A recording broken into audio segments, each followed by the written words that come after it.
Hello guys! Kakatapos lang namin kumain ng hapunan at ang dami kong nakain guys.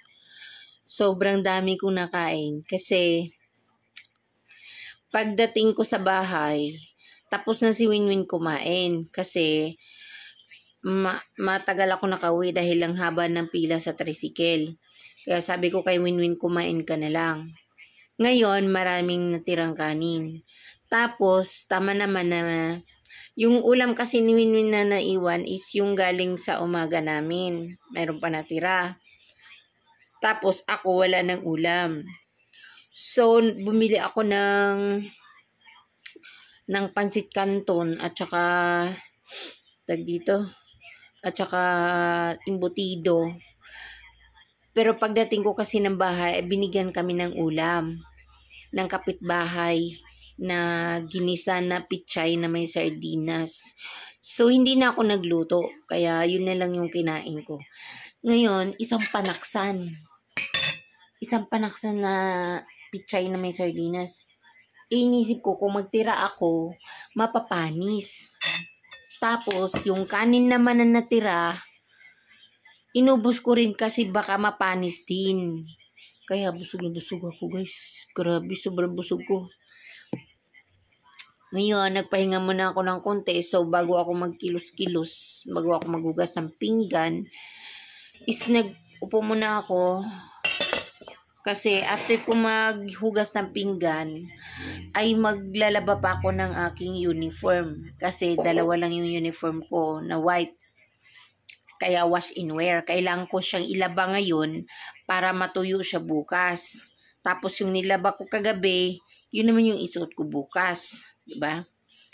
At buti na lang, si Winwin wala siyang pasok bukas. Kaya, di ko kailangang ilaba yung uniform niya. Kasi mayroon pa naman siyang masusuot. Ayan. So, yung ano ko kasi guys, yung uniform ko kasi, dalawa lang, yung puti. Yung kasi trainee pa ako. So, dalawa yung uniform ko na binili. Hindi ako bumili ng marami kasi wala din pabili.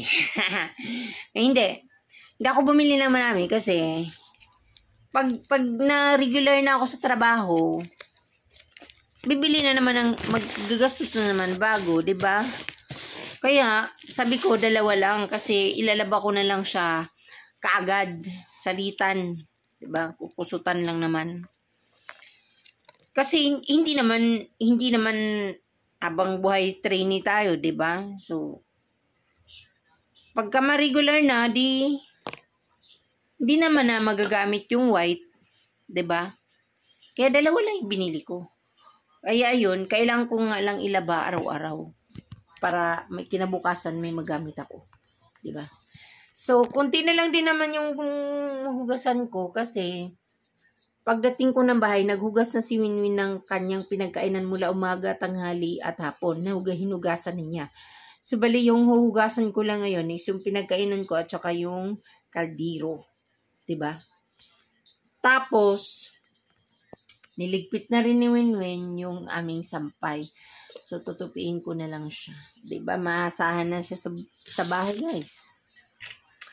So, yun guys, yun na lang muna para tayo ay makilos-kilos na kasi 8:30 na. So, 9 matulog na tayo or 10 para maaga pa ako magising, 4 pa ako magising. So, yun lang guys. Magandang gabi. Thank you.